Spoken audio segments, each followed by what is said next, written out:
কোনো সূরা স্টাডি করার আগে আমি যা করি তা হলো সেই সূরাটি বারবার তেলাওয়াত করি, শুধু পড়তেই থাকি। আল্লাহ যদি কিছু বলেন আমি সেটা সম্পর্কে আরও জানতে চাই।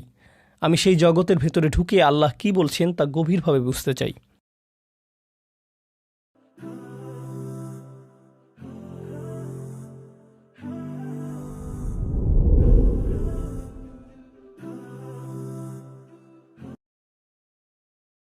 আসসালামু আলাইকুম। আমার একটি ছোট প্রশ্ন ছিল। প্রথমেই আমি আপনাকে ধন্যবাদ জানাচ্ছি এবং আমি চিন্তা করছিলাম আপনি কিভাবে কোরআনের সূরা নিয়ে পড়াশোনা করেন। আপনার কি কোনো সাজেশন আছে আমাদের জন্য? আপনার কি কোনো ফিক্স প্ল্যান আছে যেটা আপনি প্রত্যেকটা সূরার জন্য অনুসরণ করে থাকেন? ধন্যবাদ আপনাকে। এটা তো বেশ কঠিন মনে হচ্ছে। আমার পদ্ধতি এখনও আপনারা অনুসরণ করতে পারবেন না, কিন্তু আমি চাই আপনাদের এমন অবস্থানে নিয়ে যাব যে আপনারা তখন আমার পদ্ধতি অনুসরণ করতে পারবেন। আপনাদের সংক্ষেপে আমার পদ্ধতি বলে দিচ্ছি, এরপর আপনাদের প্ল্যান কি হবে সেটা বলবো। আমার তো ইচ্ছে ছিল সপ্তম দিনে আপনাদের প্ল্যান বলে দিব, ঠিক আছে? তো আজকে আমাদের প্ল্যানটা আপনাদের বলছি, আপনাদের প্ল্যান সপ্তম দিনে বলবো। কোনো সূরা স্টাডি করার আগে আমি যা করি তা হলো সেই সূরাটি বারবার তেলাওয়াত করি, শুধু পড়তেই থাকি। এটাই হলো আমার প্রথম ধাপ। সাথে সাথে সেই সূরা নিয়ে আমার কোনো পর্যবেক্ষণ আর প্রশ্নগুলো টুকে রাখি কোথাও, সেগুলো সব নোট করি। হয় মনে মনে সেগুলো নোট করি, অথবা আমার ফোনে সেগুলো নোট করে ফেলি। সেই আয়াত নিয়ে আমার মনে কি চলছে সেগুলো টুকে রাখি। এরপর দ্বিতীয় ধাপ হলো আমি সেই সূরার গঠন বোঝার চেষ্টা করি।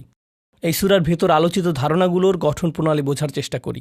সেটার কিছুটা আপনারা শেষের দিকের স্লাইড দেখেছিলেন, তাই না? সূরার ভেতরকার এই ধরনের গঠনকে বলা হয় স্ট্রাকচারাল কোহেরেন্স অথবা কাঠামোগত সমন্বয়। অর্থাৎ সূরার শব্দ বাক্যগুলোর মধ্যে এক প্রকার প্যাটার্ন লক্ষ্য করতে পারবেন আপনি, কিন্তু এগুলো ছাড়াও আরও অন্যরকম গাঠনিক ব্যাপার আছে। যেমন এই সূরার মধ্যে এমন কি কি প্রধান শব্দ আছে যেগুলো বারবার আসছে, এই সূরার মধ্যে এমন কি কি বিষয়বস্তু আছে যেগুলো একে অপরের সাথে সংশ্লিষ্ট। যেমন ধরুন প্রত্যক্ষ ও পরোক্ষভাবে বারবার পবিত্রতার কথাটা চলে এসেছে এখানে এই সূরার মধ্যে, তাই না? এখানে ইউসাব্বিহু পবিত্রতার সাথে সম্পর্কিত। এরপর কুদ্দুস শব্দটি পবিত্রতার সাথে সম্পর্কিত। ইউজাক্কিহিম পবিত্রতার সাথে জড়িত। ইহুদিদের দৃষ্টিকোণ থেকে হিমারও পবিত্রতার সাথে সম্পর্কিত, তাই না? এভাবে লক্ষ্য করবেন যে সূরার মাঝে এমন কিছু বিষয়বস্তু বারবার ঘুরে ফিরে চলে আসে বিভিন্নভাবে, সেগুলো মিলে পুরো সূরার ধারণাটি একত্রে গঠন করে। এই দ্বিতীয় জিনিসটিও আমি লক্ষ্য করি। এটা মোটামুটি বলতে পারেন সাহিত্যিক দিক হতে পড়াশোনা। আমার সূরা নিয়ে পড়াশোনার তৃতীয় স্তর হল সূরাটির ভেতরকার শব্দগুলোর অর্থ নিয়ে গবেষণা করা।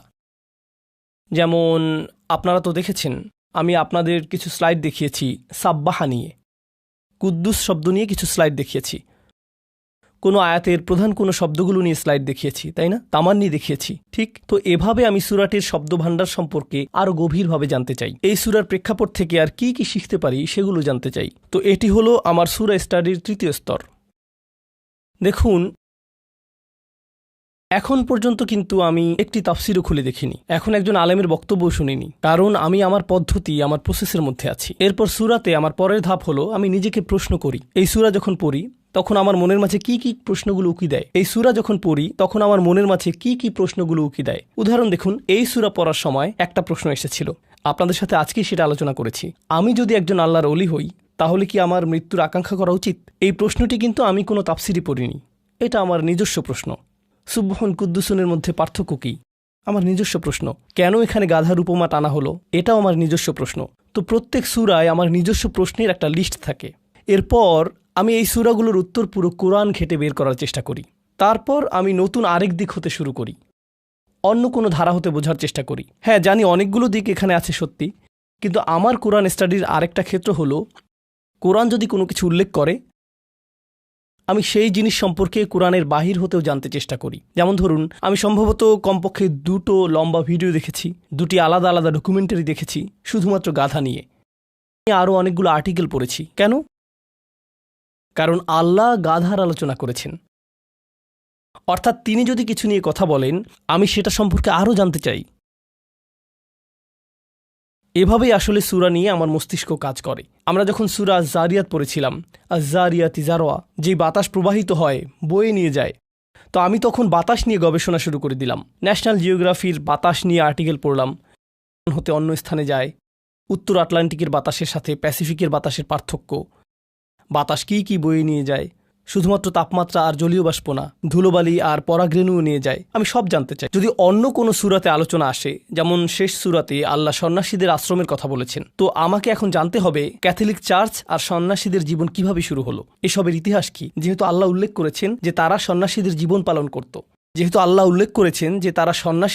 পালন করত, এখন আমি জানতে চাই সন্ন্যাসীদের জীবন কেমন, কিভাবে এই চর্চা এলো, এরপর কি হলো। বুঝতে পারছেন? ডক্টর সাহিবা আর আমি একে বলি কোরআনের জগৎ। আল্লাহ কিছু একটা উল্লেখ করলেই আমি যেই জগতে ঢুকে যেতে চাই, আমি যেই জগতের ভেতরে প্রবেশ করে আল্লাহ যেটা উল্লেখ করেছেন সেটা সম্পর্কে গভীরভাবে জানতে চাই। ঠিক আছে? আর এটা কিন্তু ভিন্ন এক রকমের অন্তর্দৃষ্টি উন্মুক্ত করে দেয়, একেবারে নতুন একটা দৃষ্টিভঙ্গি। যেমন ধরুন বাইবেলের কিছু উপমাগুলো ডক্টর সুহাইব, আসলে ডক্টর সাকিব আমাকে সেটা দেখিয়ে দিলেন। আপনাদের আমি গাধা নিয়ে যেই জিনিসটা দেখিয়ে দিয়েছিলাম, গাধা বহন করছে যে সেই ব্যাপারগুলো, এটাও ছিল আরেকটা পদ্ধতি, আরেকটা স্তর। এরপর শেষের দিকে এসে আমি তাফসির শোনা শুরু করি। শায়েখ মোহাম্মদ মুতাওয়াল্লি আশ-শারউয়ির তাফসির শুনি। কিন্তু প্রথমে আমি ডক্টর ইসরার আহমেদ রাহমাহুল্লাহর তাফসির মুফাসসাল দার্সে কোরআন শুনি, এটা উর্দুতে। তিনি বিস্তারিতভাবে কোরআনের উপর লেকচার দিয়েছেন এখানে। ডক্টর সাহেবী হলেন কোরআনের ক্ষেত্রে আমার প্রথম অনুপ্রেরণা। মনে হয় শতবার শুনেছি আমি তাকে, তবুও শুনি বারবার। আমি কিভাবে তার থেকে ভিন্নভাবে চিন্তা করি সেটা দেখতে শুনি। আর এই সূরার ওপর তার লেকচার 4 ঘন্টার। এই পুরো সূরা তিনি আলোচনা করেছেন 4 ঘন্টার লেকচারে। হ্যাঁ, উর্দুতে, হ্যাঁ, ইংরেজিতে না সেটা। এরপর আমি শায়েখ মোহাম্মদ মুতাওয়াল্লি আশ-শারউয়ির তাফসির পড়ি, কারণ কখনো কখনো তার কিছু সুন্দর দৃষ্টিভঙ্গি পাই, রহমাহুল্লাহ। যদি তার আলোচনার কিছু খুঁজে পাই, কোথাও যদি কোনো ভিডিও পাই, সেটা দেখি।